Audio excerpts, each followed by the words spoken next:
إن الحمد لله نحمده ونستعينه ونستغفره ونعوذ بالله من شرور أنفسنا ومن سيئات أعمالنا من يهده الله فلا مضل له ومن يضلل فلا هادي له أشهد أن لا إله إلا الله وحده لا شريك له وأشهد أن محمدا عبده ورسوله اللهم صل وسلم وبارك على نبينا محمد وعلى آله وصحبه أجمعين. Ikhwan fiddin, azakumullah. Pada hari ini kita akan membahas satu masalah, prinsip hidup seorang mukmin, prinsip hidup seorang muslim.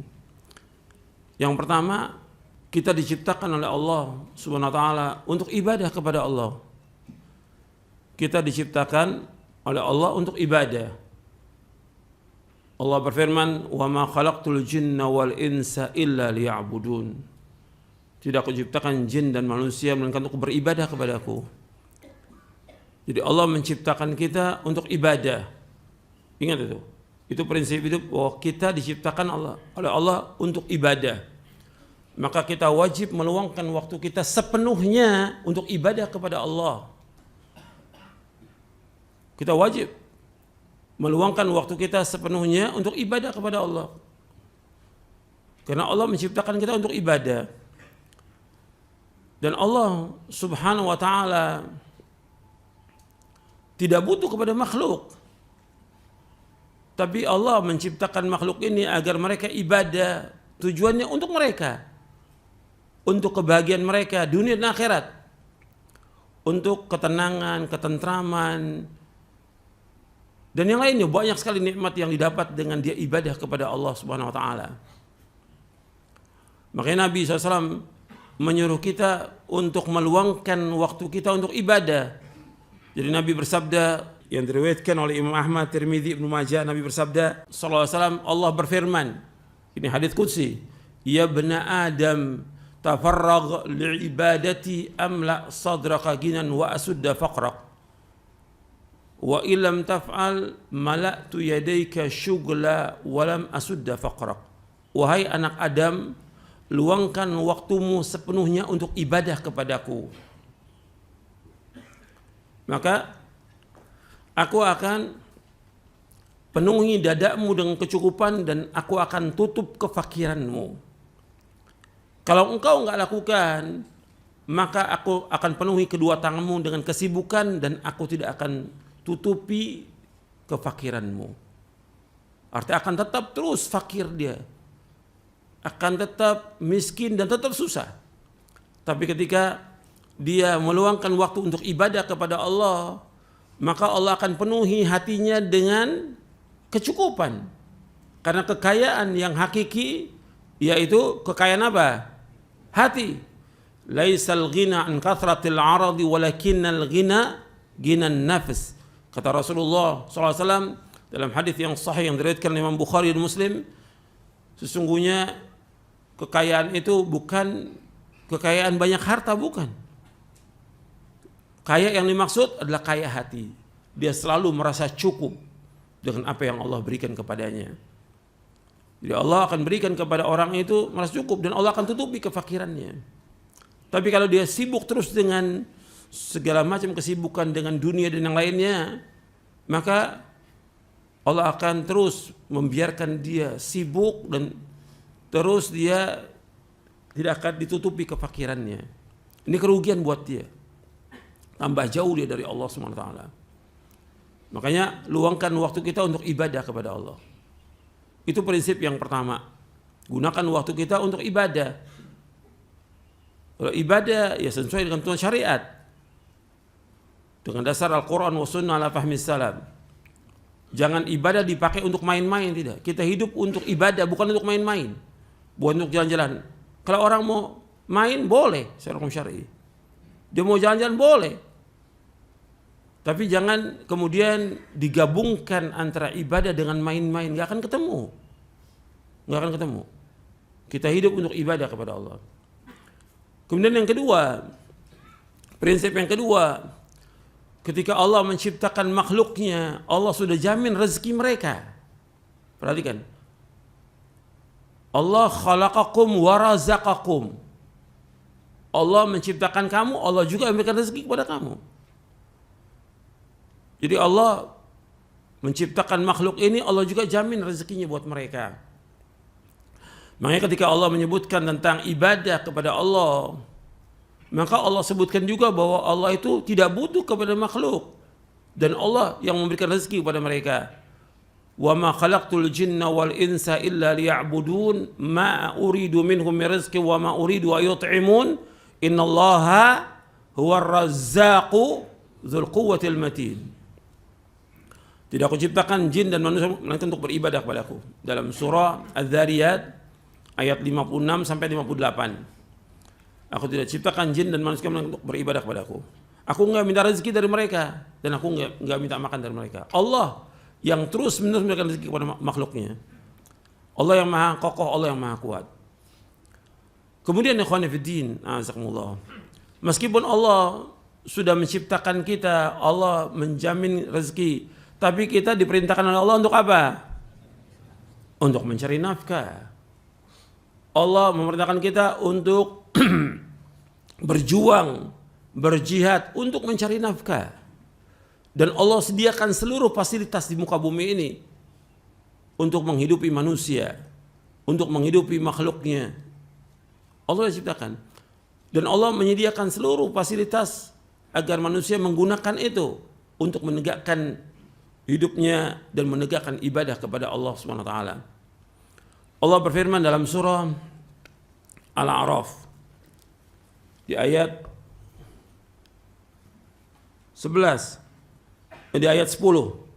Allah berfirman, "Wa laqad makkannakum fil ardi wa ja'alna lakum fiha ma'ayish qalilan ma tashkurun." Dan sungguh kami telah menempatkan kamu di muka bumi ini dan kami jadikan bagi kamu ma'ayish, semua tempat-tempat kehidupan. Artinya ma'isha ini ribuan ma'isha banyak yang halal, ribuan yang halal. Tinggal manusia berusaha untuk mencari. Allah sudah ciptakan itu dan Allah adakan untuk manusia. Qalilan ma tashkurun, tapi sedikit kalian untuk bersyukur. Antum lihat lagi dalam surah Al-Mulk di ayat 15. Surah Al-Mulk ayat 15 Allah berfirman, "Walladzi ja'alakumul arda dalulan famshu fi manakibiha wa kulu min rizqi wa ilaihin nusyur." Dan Allah yang telah menjadikan bagi kalian bumi ini mudah untuk dijalani. Artinya enggak sulit.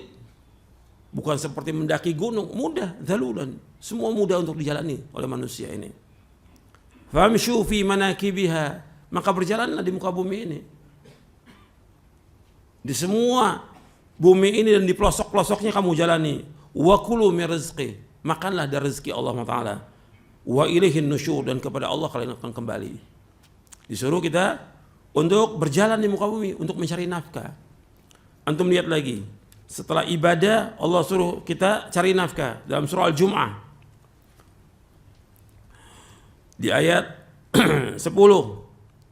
Allah berfirman, "Fa idza qudiyatis salatu fantashiru fil ardi wabtaghu min fadlillah wadhkurullaha katsiran la'allakum tuflihun." Apabila sudah selesai salat Jumat, fantashiru fil ard, maka bertebaranlah kalian di muka bumi. Wabtaghu min fadlillah, dan adalah kalian mencari karunia Allah. Nanti kalian cari nafkah. Selesai salat cari nafkah. Bukan diam di masjid, bukan tidur di masjid. Selesai cari nafkah. Seperti orang selesai sholat subuh keluar untuk cari nafkah. Wadhkurullaha katsiran la'allakum tuflihun. Dan adalah kalian ingat kepada Allah agar kalian menjadi orang-orang yang sukses. Artinya di samping kita mencari rezeki, disuruh kita untuk ingat kepada Allah Subhanahu wa taala. Banyak berzikir kepada Allah Subhanahu wa taala. Jangan tinggalkan zikir dalam semua keadaan. Sebab dalam hadis yang sahih yang diriwayatkan oleh Imam Muslim dari Ummul Mukminin Aisyah radhiyallahu anha wa ardhaha, kana Rasulullah yadhkurullah fi kulli ahyani. Adalah Rasulullah SAW menyebut nama Allah, berzikir kepada Allah di semua keadaannya. Ketika duduk, ketika berdiri, ketika tidur, ketika berjalan, Ketika melakukan apa saja nggak lepas untuk berzikir kepada Allah. Maka Allah menyuruh wadhkurullaha katsira. Adalah kalian banyak berzikir kepada Allah, ingat kepada Allah, la'allakum tuflihun, agar kalian menjadi orang yang sukses. Jadi kita disuruh apa? Untuk mencari nafkah. Ini prinsip dalam kita beragama, dalam kita hidup ini seperti itu. Yang pertama, Allah ciptakan kita untuk ibadah. Yang kedua, kita disuruh untuk mencari nafkah. Meskipun Allah sudah jamin rezeki kita dan kita tidak akan mati sampai jatah rezeki kita habis. Tidak akan mati sampai jatah rezeki habis. Kalau rezekinya habis, berarti dia mati. Ini Allah sudah tetapkan. 50.000 tahun sebelum Allah menciptakan langit dan bumi. Dan juga ketika berumur 120 hari di perut ibunya, maka dia sudah tetapkan rezekinya. Sudah tetapkan ajalnya. Sudah tetapkan amalnya. Sudah tetapkan dia bahagia atau dia celaka. Sudah tetapkan. Dan diperintahkan malaikat untuk mencatat itu. Tapi tetap kita disuruh oleh Allah untuk mencari nafkah. Meskipun Allah sudah jamin rezeki kita, disuruh kita mencari nafkah. Kemudian yang ketiga, prinsip yang ketiga, tidak boleh seorang muslim meminta-minta pada manusia. Dalam Islam nggak boleh. Hukumnya haram dalam Islam. Nggak boleh minta-minta. Karena Allah sudah berikan semua makhluk jatahnya, rezekinya, sudah. Setiap makhluk itu sudah ada rezekinya, sekecil apapun. Binatang semuanya Allah sudah jamin rezekinya. Nggak ada satupun yang nggak dijamin rezeki. Allah nggak zalim, Allah ciptakan, Allah berikan mereka rezeki, semuanya. Makanya kita nggak usah khawatir dengan rezeki kita. Antum punya anak 1, 2, 5, 10, tetap dijamin rezeki Allah. Nggak usah takut. Setiap anak membawa rezeki. Orang beriman itu nggak boleh takut. Bahwa rezeki sudah dijamin. Kalau rezeki sudah dijamin oleh Allah, kewajiban kita untuk mencari nafkah. Kalau seandainya ada keluhan, cobaan, ujian, pasti ada. Nggak mungkin nggak dalam kehidupan ini. Ada mengalami kesulitan, kesusahan, sakit, atau pandemi, atau yang lainnya. Atau dia di PHK atau yang lainnya. Ini ujian dari Allah. Kalau itu ujian dari Allah, ngadunya kemana? Kepada Allah. Bukan kepada makhluk. Nggak seperti sekarang. Semua diadukan kepada makhluk. Dan minta-minta kepada manusia. Ini menghinakan diri pada manusia. Orang-orang seperti ini nggak punya akhlak, nggak punya adab, nggak punya rasa malu. Antum perhatikan, malu ini merupakan pokoknya akhlak. Itu. Malu. Ketika dia udah nggak punya malu, ya hancur agama ini, udah rusak. Maka ini kita bahas ini penting untuk antum supaya para dai juga mendengar masalah ini. Ini menghinakan diri pada manusia, minta-minta semuanya dengan macam-macam cara, sudah dikemas dengan berbagai macam kemasan. Tapi hakikatnya apa? Minta-minta. Dalam Islam nggak boleh menghinakan diri pada manusia, nggak boleh. Kita wajib menghinakan diri kita hanya kepada Allah, bukan kepada manusia. Nggak boleh. Makanya orang yang minta-minta di hari kiamat tidak ada wajahnya sama sekali, nggak ada dagingnya, karena dia sudah menghinakan diri pada manusia. Mudah-mudahan apa yang saya sampaikan bermanfaat untuk saya dan untuk sekalian. Wassalamualaikum warahmatullahi wabarakatuh.